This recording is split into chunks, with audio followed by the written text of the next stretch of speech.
All right. Today in this lesson, we want to look at an aspect of Unit 2 um, that speaks on electric forces. Now, electric forces is associated with charged particles. So, whenever we have charged particles such as protons and electrons, right? Those charged particles are going to attract each other. Now, one typical example of electric forces is when you have uh, an element. We know, for example, hydrogen, right? Hydrogen has one proton, and that proton is inside of the nucleus, and it has one electron on its outer shell. Now, because there's a positive and there's a negative within the same boundary, right, of the atom, there is an electric force, or in some cases they call it electrostatic force. All right. Now, a famous scientist, right, with the last name Coulombs, was now able to understand charged particles to a greater dimension.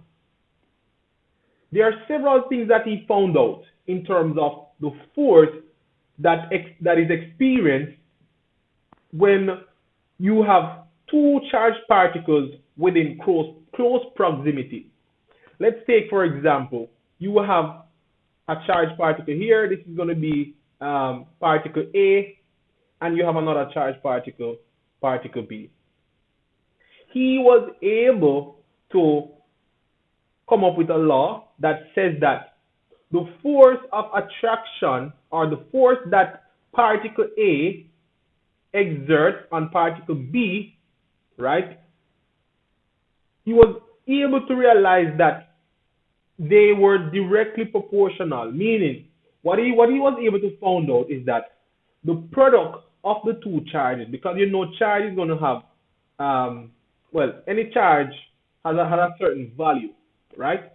So if we multiply the charge of those particles, he was now able to realize that by increasing the charge, he was able to get a much higher force of attraction or force of repulsion, right? And you can see it right here. It says that whenever you have particle A, right, that exerts on another particle B, he was able to find that the force is directly proportional, right, to QA, right, and QB. So in a sense, we're saying that there's a force that is exerted when you have two charged particles. He was also able to come up with this as well through his experiments to say that the force is inversely proportional to the square of the distance between the charges. So you have two charges, there's a distance between them. We're going to call this distance r. What he was able to realize that the further away the particles go, right, you're increasing the distance. Let's imagine that we redraw this, and particle B is all the way on that side. So here's particle A, particle B. So our distance here is much larger. When you have a much larger distance of separation between the particles, then we can clearly see that the force is going to decrease. So in a sense, he's saying that force is inversely proportional to the square of the distance between them. And at first he said that the product of the charges is directly proportional to the force. From an equation standpoint, this is what he's saying, that force is directly proportional to QA and QB, the product of QA and QB. So imagine if you had more charge on QA, right, than the charge on QB, then by having more, then you realize that you would have a greater force of repulsion or attraction. Now, from a worded standpoint, you guys need to know what Coulombs law states, and it is nothing hard. So if you remember the equation, I'll show you the equation soon, right? It states that the magnitude of a force on a charged particle exerted by another charged particle is directly proportional to the product of the charge Q1 and Q2 and is inversely proportional to the square of the distance r between the charges. So all he's saying is that the product of the charge, the force exerted, right, is directly proportional to the product of the charges, and the force is inversely proportional to the square of the distance between the charges. So this lends us to an equation which we're gonna call in a sense it's just the electric force formula that says F is equal to, one second here. F, let me just erase something quickly.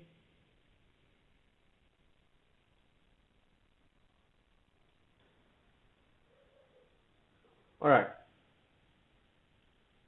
So we're saying F is equal to, now whenever you have a directly proportional relationship, there's always a constant of proportionality. And in this case, our constant of proportionality, we're going to call it K, and you will find out what that means eventually at some point. Then from what he found out, he's saying that the force is directly proportional to the product of the charges. So Q1, Q2, that's the product of the charges. And he's saying that it is inversely proportional to the square of the distance.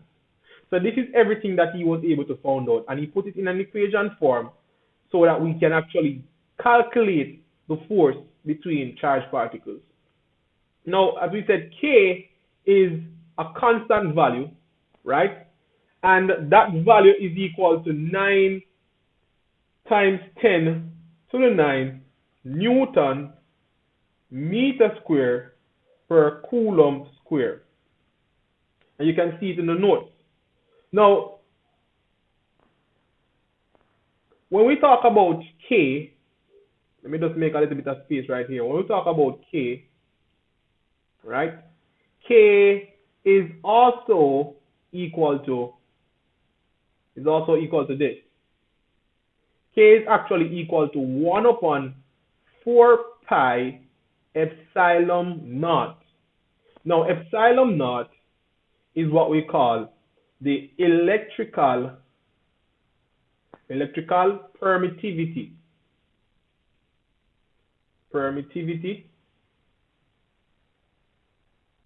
Electrical permittivity. And that is just telling us the ease through which an electric field can pass through a given medium. So when we talk about permittivity, it has to do with how easily can an electric field pass through the given medium. All right? And epsilon, well, this epsilon naught is actually equal to, this is what we call the permittivity of free space. Permittivity of free space. Free space meaning air. Free space. So epsilon naught is the actual permittivity of free space. Epsilon by itself is what we call the electrical permittivity. So instead of having epsilon naught at that location, we're going to have epsilon by itself, that is called the electrical permittivity. But epsilon naught, which is epsilon with a 0 or with a O at the bottom, tells us the electrical permittivity. And that has a value. I know it is 8.85 times 10 to the minus 12, I believe. There's some more to it that I don't remember it right now. But eventually we're going to use it. Or once you know that if the question tells us that K is, or the system is talking about free space, then you can go ahead and use this to say that the constant of proportionality, right, is equal to 1 upon 4 pi epsilon naught. Now, K is also equal to this. K is also equal to the ratio of the permittivities. So epsilon divided by epsilon naught also tells me what K is equal to. So from time to time, you might be given the question and they give you the epsilon, right? So epsilon is actually equal to K times epsilon naught. Well, not epsilon, yeah. K is equal to, well, not K, epsilon rather, which is the electrical permittivity, is equal to K times epsilon naught. And you will see what we mean eventually when we talk about capacitors and so forth. All right? But that is just some common knowledge that you need to have to say that K is the ratio of the electrical permittivity and the electrical permittivity of free space. Right? So epsilon divided by epsilon naught tells us what K is equal to. But K is also equal to 1 upon 4 pi epsilon naught. All right? And that is for when we're dealing with free space. So this is when we're dealing with free space. That is what the value of K is equal to. And as we said, it's a constant. All right? It's a constant value. Now, let's see if we can put this to practice. Now, it says that what is the magnitude of the force between a charge of 2.35 microcoulombs and another with a charge of 1.25 times 10 to the minus 4 coulombs separated by 25 centimeters. Clearly, we have to use this equation. If the equation doesn't tell us anything about the electrical permittivity, we're going to consider that K is equal to 9 times 10 to the 9. All right? So force is equal to K Q1 times Q2 divided by R. Now, when you're working these questions, you have to ensure that all things are in the SI units, right? So, we know K. K is, here's the value of K. We said it already. 9 times 10 to the 9. So, we go ahead and put down that value. 9 times 10 to the 9. Times charge 1, which we're going to use this one as Q1. So this is Q1, and this is going to be Q2. All right? So Q1 is 2.35, and it says microcoulomb, so we have to put times 10 to the minus 6 multiplied by Q2. Q2 is 1.25 times 10 to the minus 4 divided by the distance R. Now, because this is in centimeter, we must put it in meters. In essence, we're saying 0.25 meters. And it has to be squared. My bad. There's a square that has to be there. All right? So that's going to be squared. Now, I always tell my students that whenever you're working these type of problems, you can just work out the coefficients, meaning that you can group the coefficients and group the powers by themselves so that you don't run in any error. So, F is equal to 9 times 2.35 times 1.25. Then we're going to group the powers together. So times 10 to the minus 6 times 10 to the minus 4.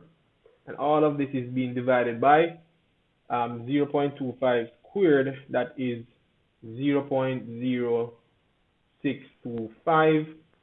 Now, let's just work out the numerator coefficient. So 9 times 2.35 times 1.25. In the numerator, I would have gotten 28.4.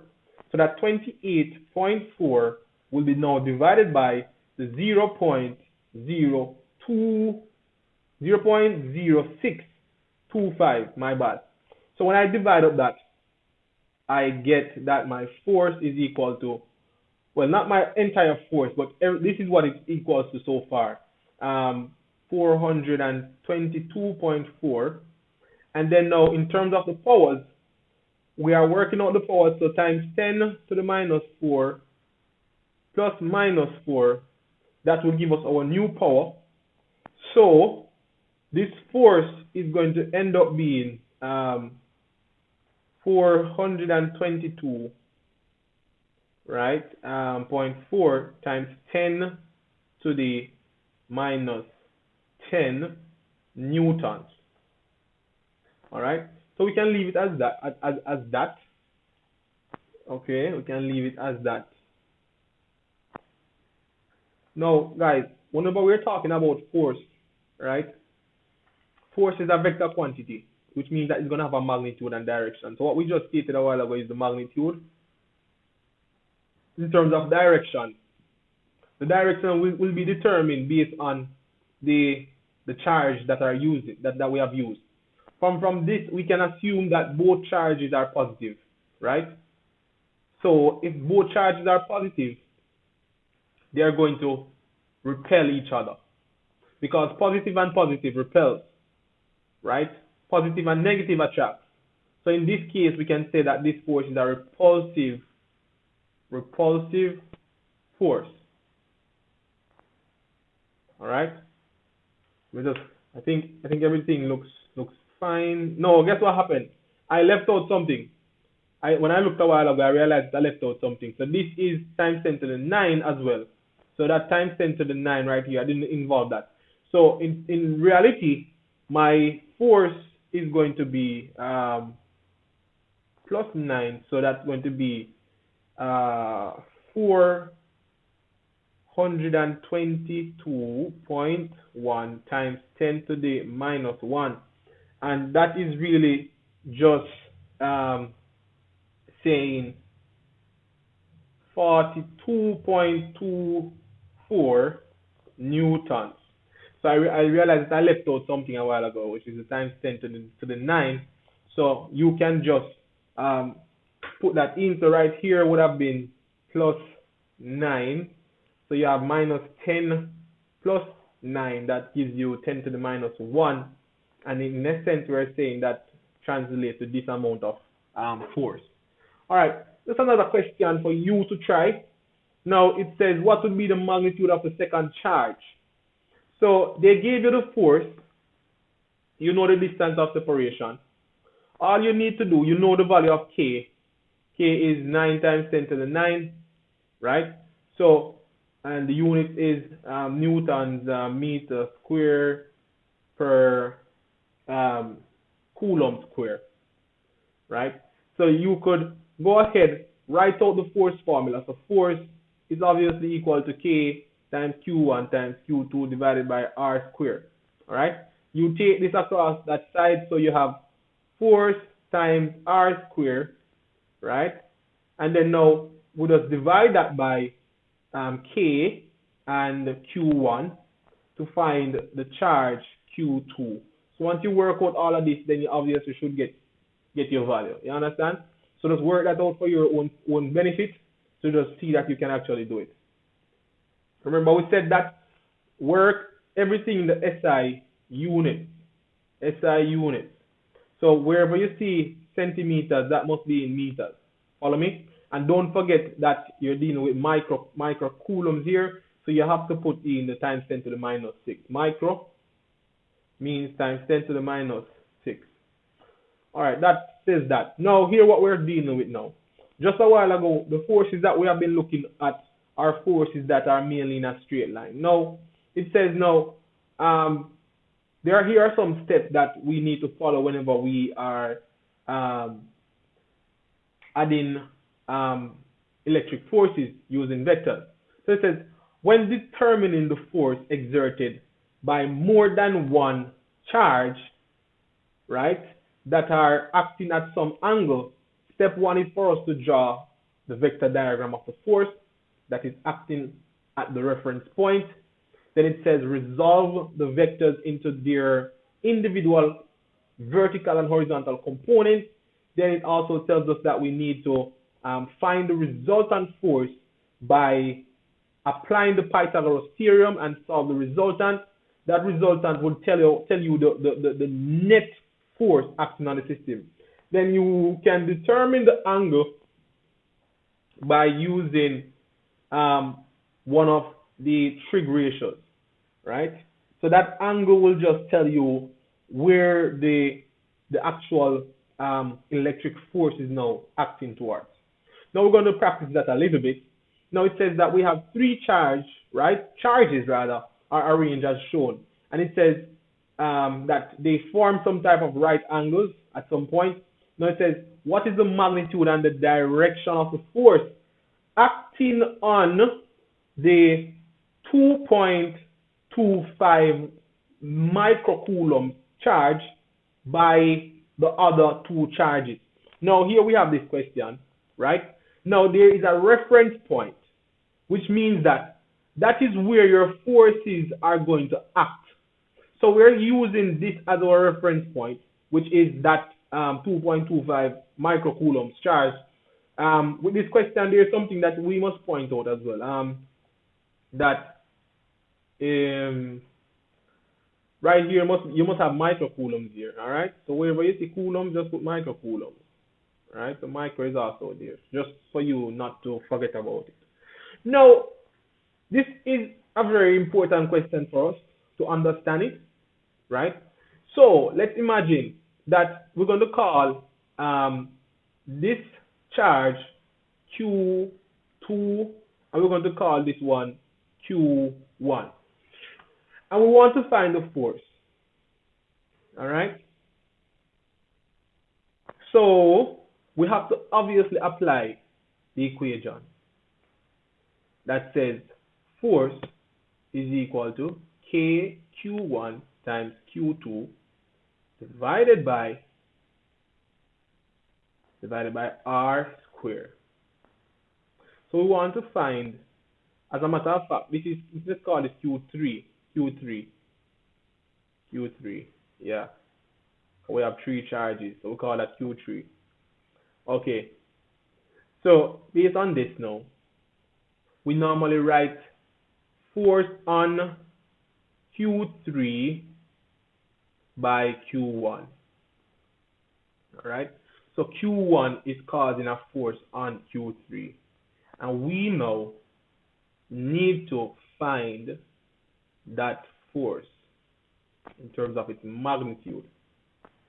So in order for us to do that, ladies and gentlemen, right, we have to now put everything in a formula.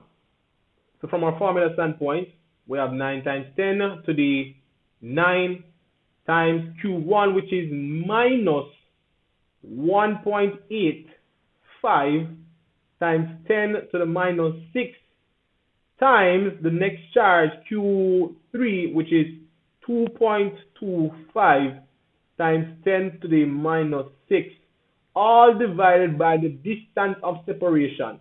Distance of separation for this is 5.3 centimeters. In terms of meters, that I believe is going to be 0. Let me just work it out quickly. So 5.3 divided by 100, that's going to be 0.053, and this is being squared. Now, this is the distance that we're talking about. Here, that's distance of separation. That's the distance. All right, and that is the first R that we're dealing with. All right, good. Now, with that being said, we can calculate the force. At the end of the day, what we're trying to find is the resultant force. Follow me? So let's see if we can do that in a quick or in a fast procedure. So 9 times negative 1.85 times 2.25, we get a value here of negative. We're talking about the numerator now. In the numerator, we get negative 35.5. In terms of the powers, we have times 10 to the 9 minus 6 minus 6. Dividing that now by the denominator square, which is 0.053 squared. That is translated to 2.81 times 10 to the minus 3. Okay, let's do some more mathematics here. So this is the force on Q3 by Q1. So let's take the coefficients again. Coefficients, those are just those big numbers there. So the negative 37.5 divided by 2.81, that gives me negative 13.3. And then now we're still dealing with the powers. So times 10, when we work out the numerator power, right? We have, we're supposed to get minus 3 because minus 6, that gives us minus 12. So 9 minus 12 gives you minus 3. But in the denominator, there is also a power. Laws of indices would have told us that whenever we have some power in the denominator or some exponent in the denominator, we can actually rewrite it by taking that power and minus it from the one in the numerator. So we're minusing 3. So this becomes plus. So at the end of the day, we realize that we just have 10 to the 0, right? So 10 to the 0 is 1. So our force is going to be that's going to be negative 13.3 newtons. Now guys, the negative sign shows us the direction. So it therefore means that the force is going to move downwards like this. So F3(1) is moving downwards, and it makes sense because whenever you have a charge, right, and it is positive and you have a negative charge, they are going to attract, so they are going to move together. Follow me? Now, the part that I want you guys to pay attention to is obviously this part now. So this part, I'm going to even use a different color to establish what I'm talking about. So here we have the second charge. This second charge, the distance of separation is like this.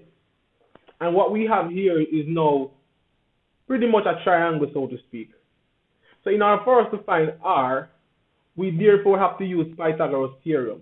R would have been that long side of your right angle triangle. And so according to Pythagoras' theorem, to find that, we can say that R is going to equal to the square root of the square of the side, right? So just remember that a square is equal to, well, let me not say a square. Give me a second. We're saying from Pythagoras' theorem, a squared plus b squared is equal to c squared. So this side you would call this side a, this side b, and then this side is going to be c. You're trying to find c or r in this case, so you'd have to then find the square root of both sides, which will leave you with a squared plus b. The square root of a squared plus b squared is equal to c. So that's really what we're trying to find. So in this event, my a is going to be 3.8. All right. 3.8 square. And it's obviously centimeters, but we're not interested in that unit right now, right? So at the end of the day, we're going to put back that. So this squared plus, what's the next thing here? The next distance is 5.3. That is squared. So it's important that you square your numbers first. So 3.8 squared. That gives me 14 point, 1 second guys.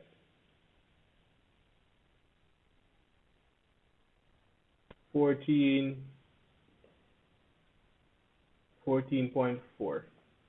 plus, let's now square 5.3 square. That gives me 28.1. I'll go ahead and add up these now. So 14.4 plus 28.1. I get that R is equal to the square root of 42.5. Let's now find the square root of 42.5. When I go ahead and do that, I realize that R is now 6.5. And this is in centimeters. But obviously we need it in meters.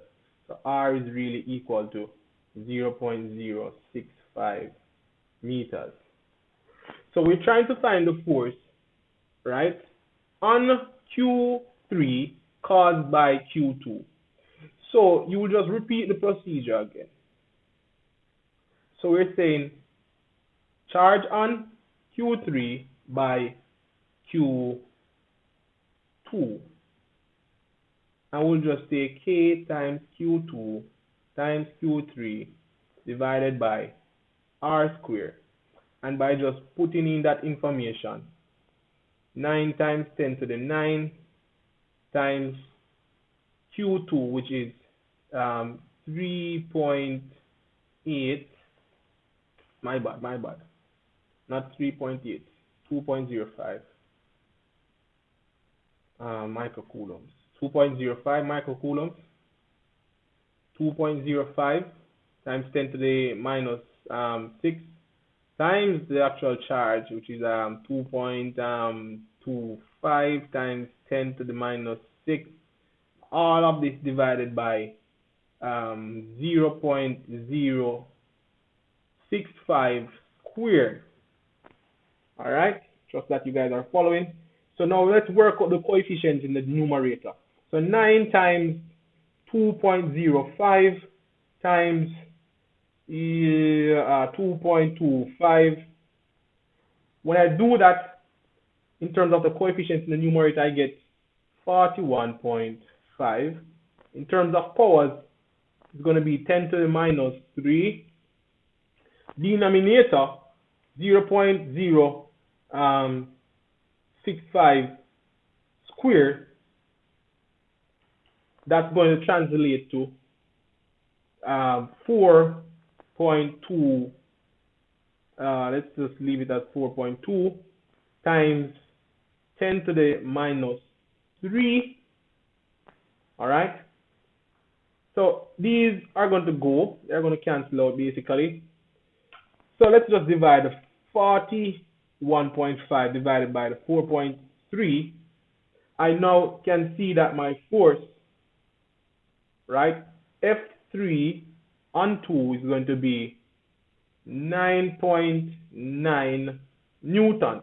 Now, based on this, we can clearly see that the force is going to be a positive force, right? Which just shows us that there's going to be a force of repulsion. Now, in terms of how we draw that force on our diagram, right? Let me just use the green color to show you. So this is actually how your vector, where's my, so this is where you should actually draw your force. Your force will be going like this. So your force is now going like that. So this is now F3 caused by 2. Right? So that's how that charge would have moved. Should have moved away. Right? Now, we are not through as yet, because we actually need to find the net force. Alright? I have to go clean up the screen a little bit because I need space. So I'm going to clear the screen to make way for that. So this is what we're now saying. That, wow, I shouldn't have done that, rock, stone, because I don't remember the values. What if I can undo it? No, I can't undo. Okay, let me see if I can remember the forces. What's the last number in the calculator? All right, so the last one here is F2, F32, that is 9.8 or 9.9 newtons, right? I don't remember the other one. I think let's just work it out again quickly. Let's work it out quickly. So 9 times 2.25 times 1 point 1.85. So that's 30, and then now divide that. Let's divide it by square, the square of. So by the way, this is going to be yes, I shouldn't have cleared everything, because once you clear everything, it automatically wipes it off. All right, but I'm going to work it back out. All right.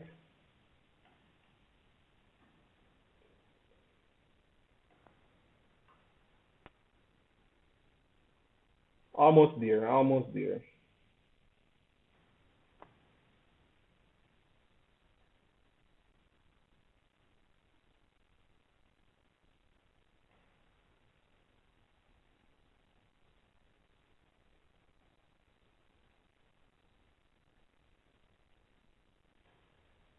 I think it was 13, negative 13, negative 13.3. Yeah, I think it was that, Newton. So this is what the first one that we did, 3 by 1. That was the force. All right. So yeah, so one is going down like this, vertically downward, right? And going using this vector shows you the direction already. So you don't need to put the direction. All it just show you. You don't need to put the minus now, because you use the vector arrow to show you that it's going down. Now we said that one force is going like this, which is the 9.9 newtons. Now there are certain things that we're gonna have to do, right? One of those is we have to find the angle at this position. If we know the angle at this position, but before we even talk about the angle, we have to understand that in order for us to find the overall result, that we have to resolve this particular vector at the top, right? Because it's going at some slant, this slant direction, we need to know its horizontal and its vertical component, right? So we need to split that into two components. And when we split that into two components, one component is going to be here, which would have been your vertical. And then now there's another component that's going to be here. That's going to be your horizontal component, right? But before, as we said, before we do that, we have to find the angle between this position. All right? Now, in order for us to find that angle, we can use a little bit of trig ratio. So based on this right angle triangle, if the angle is positioned here, then this side is going to be the adjacent, and then now this side is going to be the opposite. So by using tan theta is equal to adjacent, or SOHCAHTOA, adjacent over the or opposite over the adjacent. My bad. So tan theta says opposite over the adjacent, and I'll just verify that just now. Let me verify that by using SOHCAHTOA. So SOHCAHTOA. So yeah, tan theta says opposite over adjacent. So to find theta, then I would need tan inverse of the opposite divided by the adjacent. All right. So opposite in this case is going to be the actual length of the sides of the triangle, which is going to be 3.8. We don't have to put the centimeters. 3.8 divided by the adjacent, which is 5.3, and obviously this is going to be tan inverse. So let's work out the bracket. So 3.8 divided by 5.3. I get that that's going to equal to.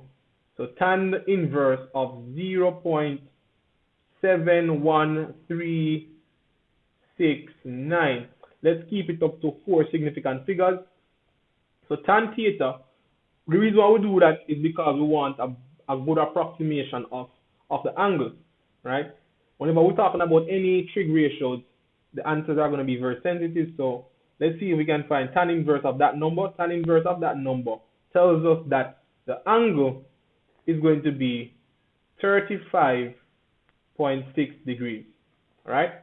Now, by way of looking at this diagram here, I had posted this diagram here so that we can understand, right? So whatsoever angle that is at this point, right, on the opposite end, it's going to be the same angle. So if we compare this diagram here, right, it tells us that this angle will be reflected here, all right? So if that's where that angle is, then we can now find certain information. We can now basically resolve our vector, our force vector, into its horizontal and vertical component. Because this angle is positioned here, this vertical vector is going to be 9.8 cos of the angle 35.6. And then obviously this side, which is the horizontal side, is going to be 9.8 sine 35.6. So this is what we're now left with, right? The idea is we have resolved it into its horizontal and vertical components. The idea is for us to add up all of the vertical by themselves and all of the horizontals by themselves. So in terms of the vectors along the vertical, there are two vectors along the vertical. You have the 9.9 cos 35.6. Now, and there is one other vector in terms of the force going downwards. So because it's going downwards, we're going to put a minus sign, right? So minus the 13.3 newtons. So that will find our total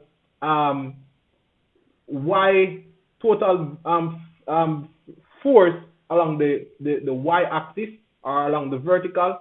So let's just work that out. So that's going to be, so if we have, let me try to find the cost of 35.6. Cost of 35.6 times 9.9. So that is going to be 8.0, right, minus the 13.3 newtons. When we subtract this, we're going to realize something. So 8 minus 13.3, we get that Fy is going to be minus 5.3 newtons. We know that information. We soon talk about what that really means, right? So having this information, let's talk about the horizontal. Clearly along the horizontal, there is only one force acting along the horizontal, and that is going to be the 9.9 sine of 35.6. So if we work that out, so 9.9 sine 35.6, that translates to telling us that f of x is equal to 5.8 newtons, and that is a positive number, which just tells us that it's going towards the right. Let me do a little bit of erasing here to make a little bit of space. All right. Now we're almost there. What we're really trying to find is the net force, right? And we have to go draw back over the vector. Or in other words, let's just erase it right here and show you what is happening. All right. Let's just show you what is happening at the end of the day. So all of that working out was just to show you what was happening.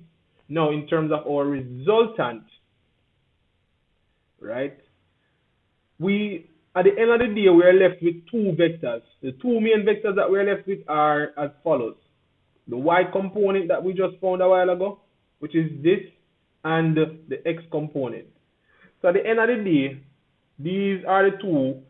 Let me see if I can get a different color. These are the two. These are the two vectors. You have one going like this along the horizontal, and because we just realized that the y component is negative, it tells us that it's going downwards. So if it's going downwards, then this is where the 5.3 newtons is going to lodge itself. And for the horizontal, this is going to be 5.8 newtons. Now, we need to find the, what we call it now, the resultant. The resultant force is what we now need to find. So in order to find the resultant, in a sense, we're going to have to use the Pythagoras theorem to find the resultant. And all you are really doing is saying that f, which is saying f is the resultant, is just equal to the square root of the force along the horizontal squared plus the force along the horizontal, the y-axis squared, and by just finding the square root of all of that will tell you what the resultant force is. So by way of drawing a diagram, right? Well, not diagram, my bad. Let's just determine the resultant. So using your calculator, the horizontal component is 5.8 squared, right?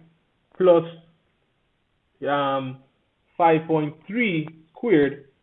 When we square that, we get 61.73. Find the square root of that now will determine the overall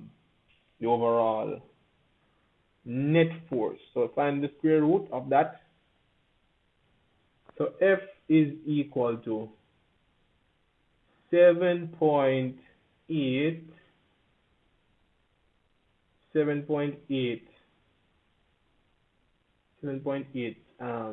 6 newtons.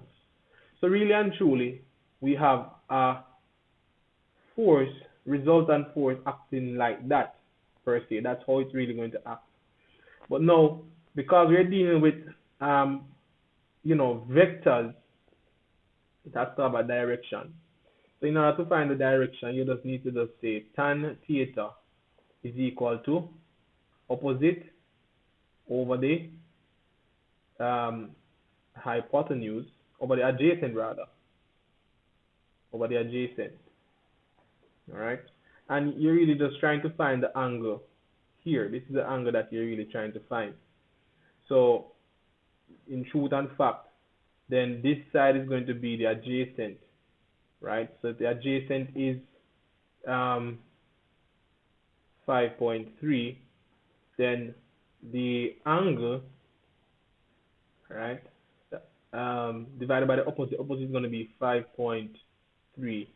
So if we find theta, that is tan inverse of all of this, so 5.3 divided by, no, 5.8 rather, 5.8 divided by 5.3 gives us 1.0943. So tan inverse of that number tells us that theta is equal to 47.5 degrees. So this angle now, so the overall thing that we have is that we have a force of 7.86 newtons, which has an angle of, or a direction of 47.5 degrees. All right. So it's a lot of working out. Do you understand? But it's something that can be done. All right. Something that can be done. This is another question related to this type of problem, right? The good thing about this question is that they just want you to find the resultant along the horizontal axis. So you would do the same thing, you know. You would go ahead and find out what is the force um, on Q3. Q3 is the reference point. You would find what is the force by Q2 on the reference point. You would draw your vector to show the direction of the forces, right? And then you would just resolve them into this horizontal and vertical component to find that particular force that is going towards the horizontal. All right. So not a hard question to do. Okay. Now to finish up this, the equation that is given to us from Coulombs law, right, is as follows.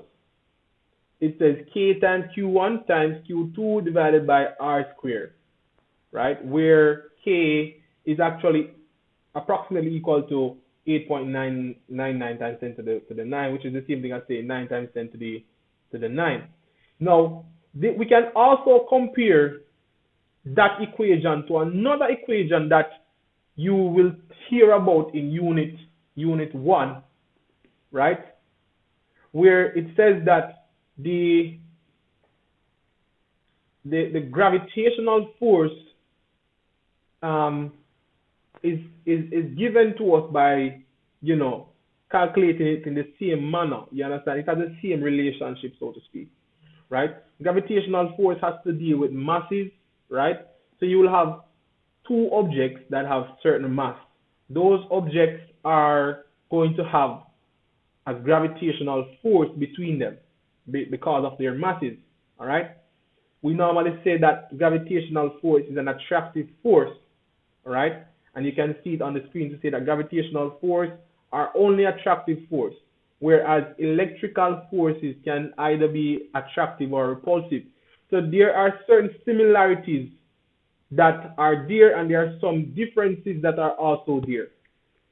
All right. In terms of how the equation looks, we can see the similar pattern, right? To say that if we're talking about the electric forces, we can see that the product of the charges is directly proportional to the force, and we can see that the distance of separation is inversely proportional to the force. Similarly, when we're looking at gravitational force, we can see that the product of the masses are directly proportional to the gravitational force, right? We also see that there is also a constant of proportionality, whereas the constant of proportionality for electrostatic force or electrical force is given as such, right? The gravitational constant, which we will call the universal gravitational constant, that has a different value, obviously. So that's a difference, right? Whereas Coulombs law has a constant K, right? Now Newton's gravitational constant has a value which is far less than that of the Coulombs law constant, right? So you can look at them to highlight the differences, because the syllabus also asks us to talk about the similarities and the differences. So you can see that both equations have the same form, right? Both equations show the inverse square relationship between the force and the separation distance. It says that both forces show that the force is proportional to the product of the quantities caused by the force, and it says here that both forces are non-contact forces. So these forces does not need to be in contact with anything for them to happen, all right? So those are the main similarities that you can talk about. Then the differences are outlined to us as well. Now we have come to a very important part of our lesson, and that is when we say that, yes, we have completed this part to talk about electric forces. So we can now call it a day from here, all right? So thanks for watching, and if you have any queries, you can definitely reach out to me. Now, solve that question that was posted right here. Go ahead and solve this question and we'll discuss that.